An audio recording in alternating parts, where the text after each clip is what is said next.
So Liv's secret is out, and so is that playing her or relief? You're inching towards it, you know, a couple of the episodes towards the end. Now that that's there, how is it going to put you in the mindset to play her and the playing ground, really? I think it's interesting because Liv was so fearful and she didn't want to tell anybody, or she didn't want anybody to find out she was a zombie because she thought she might be abandoned or isolated. And in many ways her worst fear has been realised, and Peyton left and Major's obviously furious and betrayed. And so I think in many ways going into this season, if they choose to accept her and forgive her, they could potentially have a much closer relationship and more honest, obviously. But it also, it's pushed her away, and I hope she's not hardened by that. I hope she's able to stay vulnerable and open, and I think that's going to set up some really interesting relationship dynamics for her and the people who matter to her. Does she cling more, do you think, to Clive and to Roxy? Yeah, I mean, it's interesting because Clive is one of the only people now who doesn't know she's a zombie. Exactly. And he is, I just have so much fun with Malcolm with that stuff. I think he does it so well, he's so funny. And it's a big secret to be keeping. It's nice that with Ravi she's able to really relax. I feel like every time I have a scene with him where we talk about any of that stuff, it just is like an exhale. It's like she can just breathe out and be herself. But at the same time, I mean, it definitely lends itself to some pretty good comedy that Clive doesn't know, and to some really interesting conflict. I want to know more about Clive's personal life. That's what I'm really championing in season 2, is getting behind the curtain there. On the award that you guys just won. Thank you so much. What does it mean for you a year later to have that impact on the fans? Well, it is just incredibly flattering that we've only had one season out there and that we've kind of had this incredible exponential fan growth.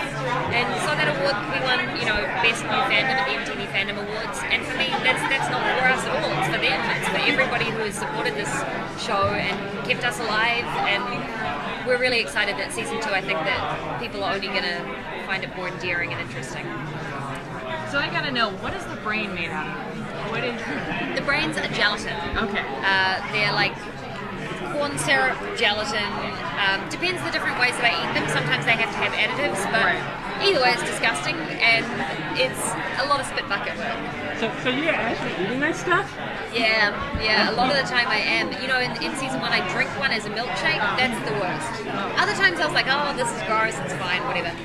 Drinking chocolate milk with like gelatin squished in, just chugging it for a scene over and over and over again. I really was ill. I was violently ill. I think they make it out of chocolate cake and just throw some coloring on it, or are you going method? Are you a cook? We'll take you. No, the thing is, to find a consistency that looks convincing and that tastes bearable, there's not very many options. So we're dealing with what we have, and hopefully they get Blaine eating a few more brains on camera this season. So would there be that one time when they fool you and have a professional chef come in and you're gonna be like, oh my god, this is amazing, and you're like eating the brains?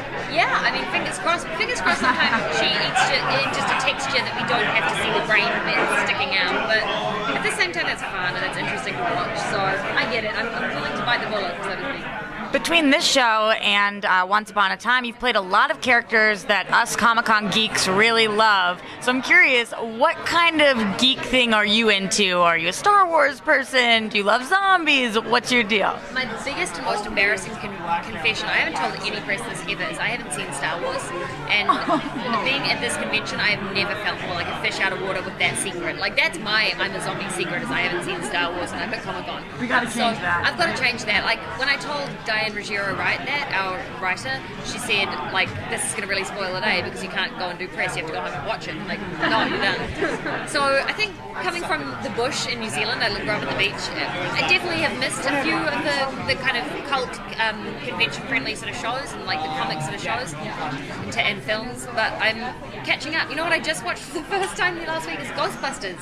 I hadn't seen Ghostbusters, so that's been really exciting, and it got me all fired up for the next one. So that's going to be good. Can you talk a We little gotta bit wrap, about... guys. I'm sorry. We gotta wrap. So sorry, guys. Thank you so much.